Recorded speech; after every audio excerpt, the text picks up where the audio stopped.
Hello, welcome to the final star ratings for Into the Emerald Dream. This episode we are dealing with Warlock, Warrior, and then all of the neutral cards. So let's get down to business. And we start off with the Warlocks. Warlock's got, it's kind of like two packages, but I think the packages will end up going together. They're actually one of the few classes that has this actual Dark Gift package. Almost all the other Dark Gift classes, kind of the Dark Gift feels like a bit of an afterthought. It's not really got the same support the Imbue package has.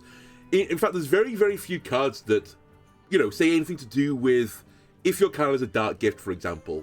Warlock is the exception. They have Wallow, and this is the big payoff for having Dark Gifts in your deck. This card gets a copy of all the other Dark Gifts given to your minions, and I think Dark Gifts as an effect is a pretty strong effect. I've kind of valued it about a 2-mana ratio effect, so when you play Wallow, I expect it to be a really, really sizable thing. However, my issue with this is once Wallow is defeated, where does the deck go from there? And that's where I'm like, I'm not entirely sure about the entire thing. Is it worth going through playing all these Dark Gift cards to then get Wallow, which is going to be a huge tempo play? Is this not just similar to like the Starship stuff? It's not quite the same as Starship stuff because, you know, a lot of the cards actually that generate Dark Gifts are actually pretty good cards in their own right. Either way, I can't shake this thought that it's like I'm jumping through a lot of hoops for something that is potentially pretty big, but also potentially could kind of whiff a little bit. Anyway, I think it's going to be a tier 3 deck, so I've given Wallow and Avant-Gardening 3 stars. I think they'll both go into this Dark Gift Warlock deck. I actually think Overgrown Horror is not good enough to go into that deck. I think people will try to put it into that deck before realizing you can't generate the Dark Gift fast enough to get the discount on it with the Overgrown Horror and make it all worthwhile. So I've actually only given this 2 stars. It will see some testing, but I'm not sure it will work. Then the other package, which is, I'm just going to call it Big Warlock package, probably will work with this Dark Gift package. This is stuff like Rotheart Dryad, Hungering Ancient, Akmagan, and Fractured Power. And I've put in Archdruid of Thorns as well into this because a lot of these cards have Death Rattles. Similar to the other aspects of it, I think there's some potential for a Big Warlock package to be really scary. Now, we have seen Big Druid being a pretty scary package. If you can ramp quicker than your opponent gets these big cards earlier, it's really brutal, right? And one thing that Warlock has that Druid doesn't have are control cards. So, in theory, I think the package is actually really scary. The problem with it, and it's kind of, you know, coming down back to Wallow again, I don't think there are enough big, great cards for Warlock, like truly just game-ending states. A lot of good single guys like Wallow and Hungering Ancient potentially can be great, and Akamagan can be potentially great, but not too many of like, this is going to just end the game type scenarios. So for those reasons, I think it's going to be more of a value control based deck. And at the end of the day, what is the best value thing you can put in your control deck? It's probably Kil'jaeden at this point, so you do need to get to the point where you can play Kil'jaeden, and I think this will be an okay deck, but again, I think it's going to sit around tier 3, so I'm giving 3 stars to all of these cards, with the exception of Archdruid of Thorns, which I'm only giving 1 star to. I think this trigger is too hard to activate with your own Death Rattles, and I don't think the Death Rattle package for Warlock, which there is one of them, this card probably doesn't see that list either. I think it's just too slow for it to work. Finally, we have 2 other cards. We have Rotten Apple and Sleep Paralysis. Both these cards are pretty terrible, honestly, so I've given 1 star to both of them. Rotten Apple had a world where it would have seen play if the Pain package was still around, but the Pain package is basically dead at this point, so I don't see a world where Rotten Apple is going to be used for survival. Sleep Paralysis, the first effect of the Choose One effect is okay, I guess. You're getting 18 stats with Taunt for 5. Those stats can't attack, but it's at least a wall to put up while you're building your big guys. The second part of the effect of it, though, if you pick the other Choose One option, is actually terrible. Not good enough for, like, 2014 Classic Hearthstone. Not good enough for 2025, even with a power level reduction. So, I think the Warlock package will be interesting. I think if you like value-based control matchups, you could actually do quite a lot with Warlock. So, I look forward to seeing what the Warlocks actually do with all their cards together. Finally, we have Warriors. Warriors got 1 big package and then 1 little package. The big package is the Yusandere deck, or Yusandere as I've been calling it. And this is a dragon package, right? With Yusandere, Afflicted Devastator, Clutch of Corruption, Succumb to Madness, Broodkeeper, Dark Rider, and Siphoning Growth. And I think a lot of people think this deck's going to live and die by how often you can get Yusandere back onto the board to get its big effect off. I actually think this deck is going to live and die by Afflicted Devastator. That card is actually the nuts. especially if you're not intending to play too many minions, like you're playing a bit more control-orientated. And I do think the game is going to go a little bit slower, a bit more control-orientated. I don't think there's going to be that many big boards out there. If this is the case and you are just playing like a dragon a turn for every turn, Afflicted Devastator really doesn't have much of a downside, and actually when you cheat this thing back out again with stuff like Succumb to Madness or Clutch of Corruption, it's only an upside. You're getting a 6/6 stat line which has a death rattle deal 3 to all enemy minions. That's really scary. My whole issue though with the entire like package together is kind of like related to what I just mentioned. I don't think there's going to be many decks out there that are going to go super wide, so I'm not sure how much value you'll get from the Afflicted Devastators. Obviously, you can get some, you can't not get some value for it, but there may be some unfair things you can do around, you know, the upper echelons of the mana ranges that we're talking about, compared to what Yisan Dare is going to do. I will say, before the patch notes, and actually before the rotation, if this set had come out like the last set instead, I would have said this is a 1-star set because Yisan Dare would just get stolen or something. There's not that many ways to steal cards anymore. There's not too many ways to, like, you know, bounce it back into the deck and that type of thing. So I actually think there's more of a chance of this type of thing seeing play now than ever before. So I'm going to say I think these are all going to be 3-star cards, but I don't think it's crazy, like, far off there. I think it'll be close to a tier 2 deck, if not sneaking into tier 2. My other slight issue with the deck is you're going to have to be very specific with the dragons you put into the list, because you obviously want Succumb to Madness to hit Yisan Dare. But if you put too many dragons into the deck, then it's going to be hard to hit that. If you put too many dragons, or too few dragons into the deck, sorry, Broodkeeper and Dark Rider become harder to proc. Also, if you're playing Dark Rider, which actually maybe Dark Rider doesn't make this list in the end, you're generating dragons that go into some come to Madness, so maybe you don't want to do that anyway. My other slight issue is these eggs that you get from Clutch of Corruption. The best way to probably proc them in Warrior is Ciphering Growth, but there's not many other great ways of doing that. So I can see this deck tripping all over itself a little bit, and perhaps being a bit too slow. Finally, we have this Enrage mechanic, but it's a really small package of Enrage cards. Totola, which is obviously the big payoff, where it's a huge minion with Taunt and Elusive. That thing is going to be really hard to remove. Egg Basher that can deal 1 damage to a minion and give it 4 attack and trigger any enrage effects. And Ominous Nightmares has the potential to enrage your entire board by doing 1 damage to it and giving a minion +2/+2 instead if you don't need the 1 damage. I think this Enrage package is too small. I don't think there will just be an Enrage Warrior out there, including with, I think, is it called Bloodhoof Brave that's coming back into the core set, which is another Enrage enabler. I don't think there's a good enough package for it to just be a sole Enrage package. What I do think will be a thing, though, is Totola will just go into Taunt Warrior as one of these things that you redirect back with Hydration Station. You chemicals spill it out early as well, and this thing is a fucking nightmare. That, I think, will be a thing. And I think Taunt Warrior is going to be around a tier 2 deck. Even with the nerfs, and that deck's had quite a lot of nerfs at this point, I still think regardless of all of that, including to Unkiliax, I still think this will be a tier 2 deck. So for those reasons, I've given it 4 stars. Egg Basher I've only given 2 stars to, because as I said, I don't think it'll go into this Taunt Warrior package. But down the line, if there are a few more Enrage cards printed, I can see a world where Egg Basher becomes actually quite a strong card. It's just the set isn't there right now for it, in my opinion. And then finally, Ominous Nightmares, because I don't think the Enrage package will be a thing. I don't think this card will be a thing either. It's basically Whirlwind and... God, I forgot what the other effect is. It's normally 2 mana gain 3/3, the classic card of it, but I don't think 1 mana 2/2 to a damage minion is also going to see play. Bearing in mind as well, you can't Ominous Nightmares your own Totola because it has Elusive, so you can't target it yourself. And I think doing 1 damage Whirlwind to Totola is not worth it. The juice is not worth the squeeze. And then I don't think there's going to be that many token decks around, so I just don't see a world where Ominous Nightmares really sees any play. Finally, we get to the neutral package, and for the neutrals, I'm going to do this slightly differently. I'm going to show you the 5-star cards, the 4 stars, the 3s, the 2s, and then finally the 1s. Actually, very pleasingly for how I've done this, and I didn't do this intentionally, the buckets for 5, 4, 3, 2 are all 6 cards, so very coincidental, and then the final one is 12 cards, so I don't know why I did it as multiple as 6s, just pure chance. By the way, I've also put in the Raptor in here as well, which strictly speaking is an event card, but hey, I'll put it into this set as well. Alright, let's deal with the 5-star cards first. I think the entire Imbue neutral package will be 5 stars. So Bitterbloom Knight, Flutterwing Guardian, Resplendent Dreamweaver, and Malone the Waywatcher.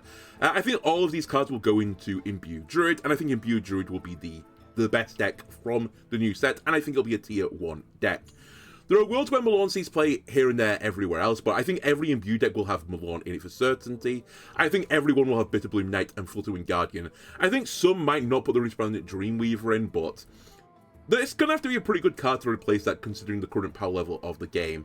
Also worth noting for Malorne, it's actually got some really good synergies with Hunter and their like small Discover package. Sure, you're not going to put Niall in it, but if you have the Draenei guy that copies Discovering, and you hit it with the Malorne and discover another Wild God, that's pretty frightening. And also the Imbue button for Hunter discounts Beast, so you could potentially discount this and get it out a bit earlier, and get your Wild God early, and that could be a really big swing turn. I think generating these Wild Gods, although I've given some of them like fairly low scores, I think generating them for one could be a really, really scary proposition.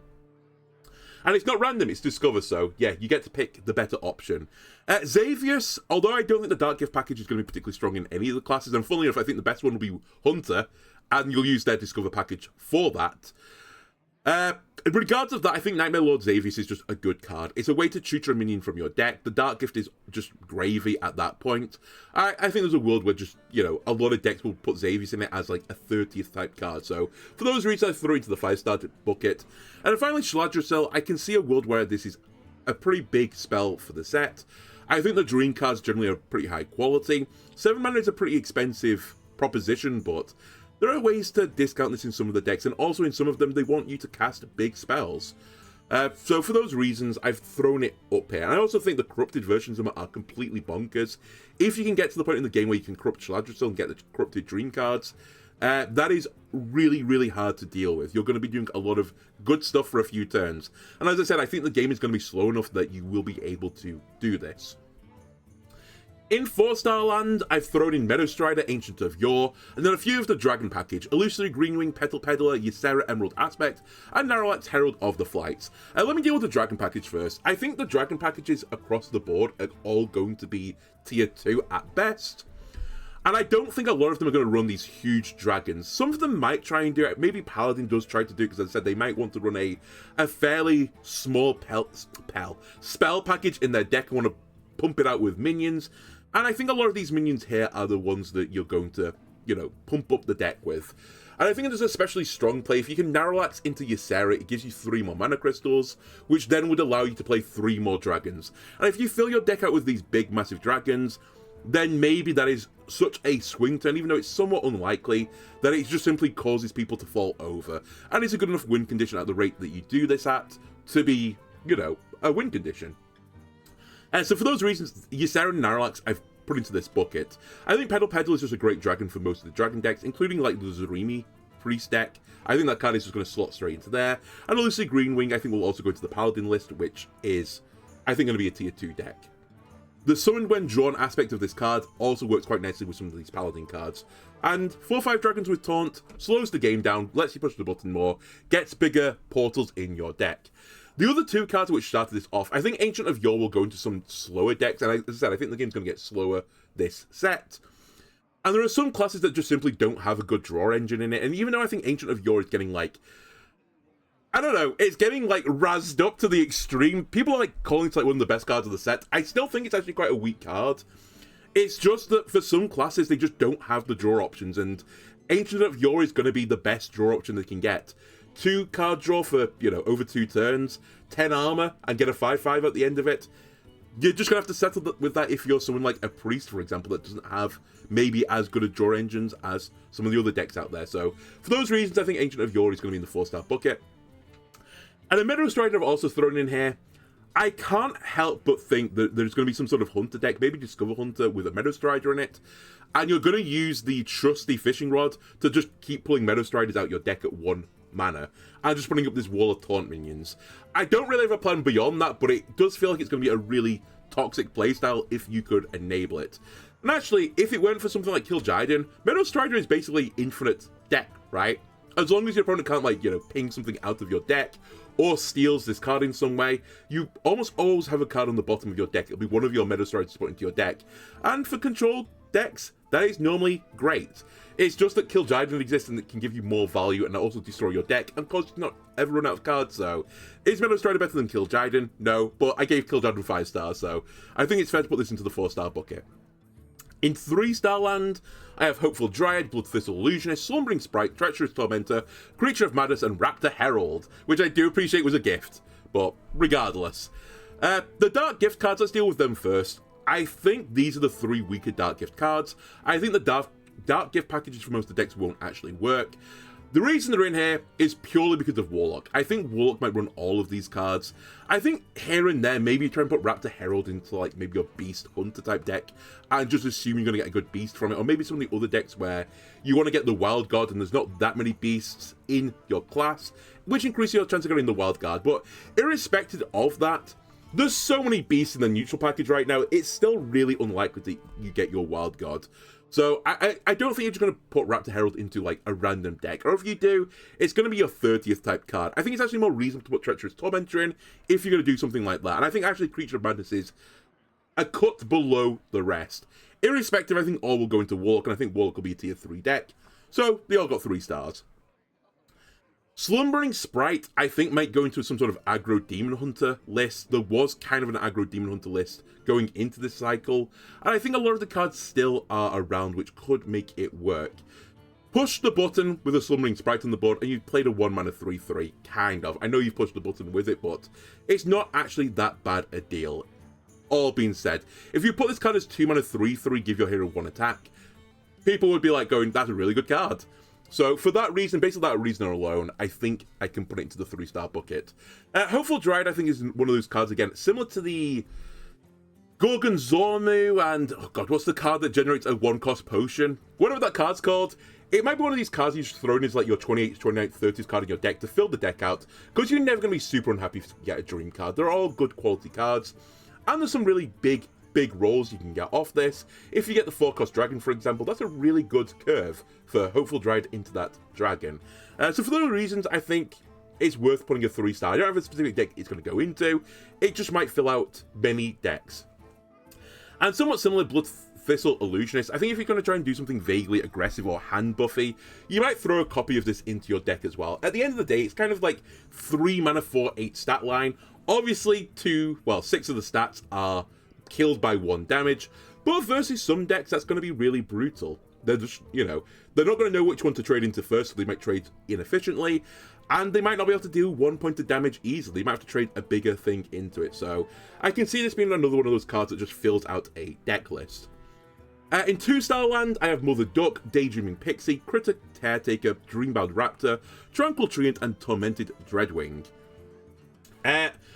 Mother Duck, I can see seems a bit of playing some sort of Beast Hunter token variety deck, but other than that, I don't see it seeing play, and that deck's also not performing particularly well right now. 2 stars. Daydreaming Pixie, maybe for a class that wants to generate cards from other classes, this is a card for you. Because there's a decent chance that a nature spell is going to be a card from another class, because not many classes actually run nature spells, with the exception of Druid and Charm. They're the notable exceptions. There's no real deck right now that I think super benefits off this, though, and the ones that do, I don't think are actually going to be particularly good. Critter Caretaker kind of reminds me of the card which is 1 mana, gain 4 armor, but gaining 3 health is just not, 4 armor to both heroes, but 3 health is just not the same, right? Because 3 health, you might not get any value on yourself, since it could heal you back up. It could not heal you back up if you're not taking any damage. So you can play around this card. You could also cause your opponent to heal where you don't want them to heal. It's just not the same as armor, right? So I think for those reasons, and actually the other reason about this is, you'd normally put this into a deck where you want to go into the late game, right? You expect that your health is going to go lower than your opponent, so this card will heal you up and not your opponent because they're not taking the damage. But I think every deck is going to be quite slow, so you just won't need this means of survival. If I'm wrong, though, and there is actually a truly aggressive deck out there, then Critter Caretaker might actually see some play, just as a tech card versus very aggressive decks. Dreambound Raptor, for the similar reason of Mother Duck, I should have probably put them together. I think it would only go in some sort of token beast package. It has to be on play as well, not summon, so I think it's just going to make too many hoops to jump through, and the effect is really not that big, right? To put your Dreambound Raptor into a couple of beasts, but maybe I'm wrong. Maybe there's some sort of zoo deck out there that will put that into it. Tranquil Treant's a really interesting card, because it's a card that when you play it on the board that your opponent doesn't want to kill it, and then vice versa. It could actually be kind of strong in a really weird way. Because if you put this on the board and your opponent, like, kills it, then you get the use of the full mana crystal before your opponent. So it sort of incentivizes it to not get killed. So it's almost like it's a 2-2-2. Don't kill me, please. And when it comes back round to your turn, by the way, you don't want to trade it into something, because then your opponent gets the use of it. So it's a really weird card.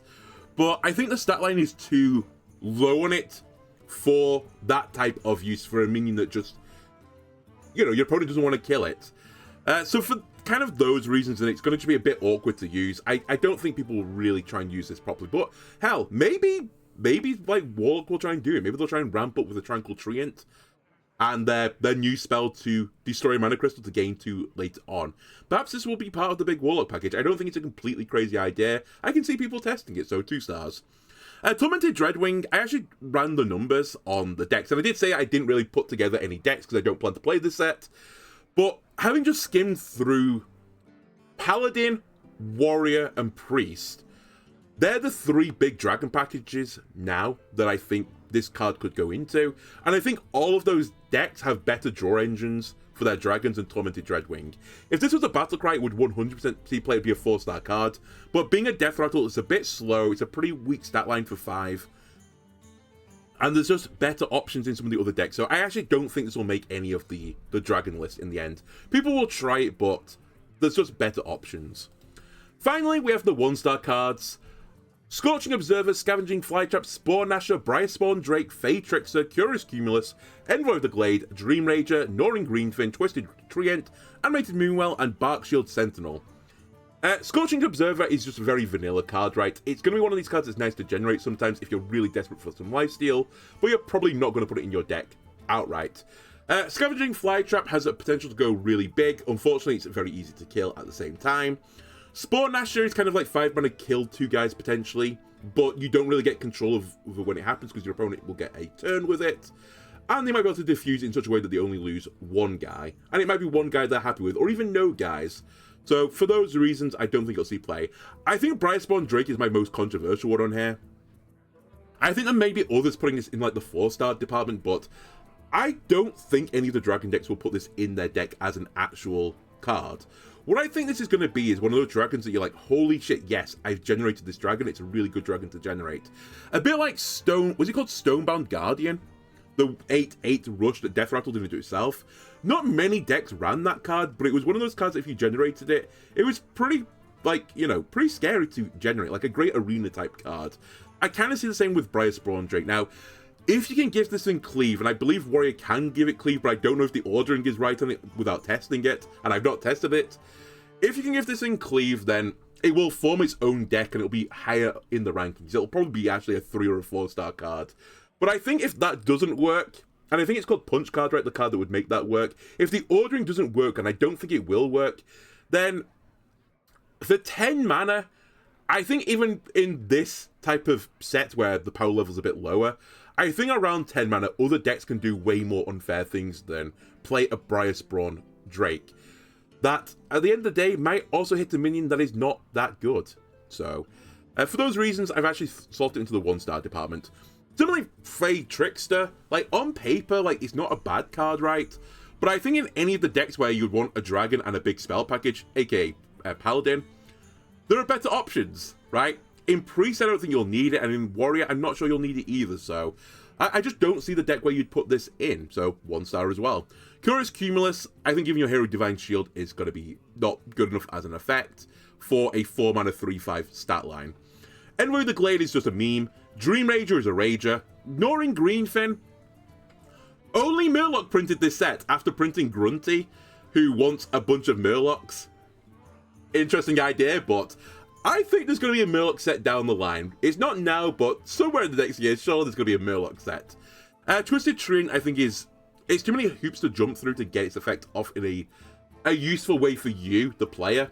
And the effect is not strong enough to warrant doing those hoops, so I think this will be pack filler. Animated Moonwell, again, kind of pack filler. It's going to be too expensive to set it off with a spell and get enough stat line for the whole package to have been worth it.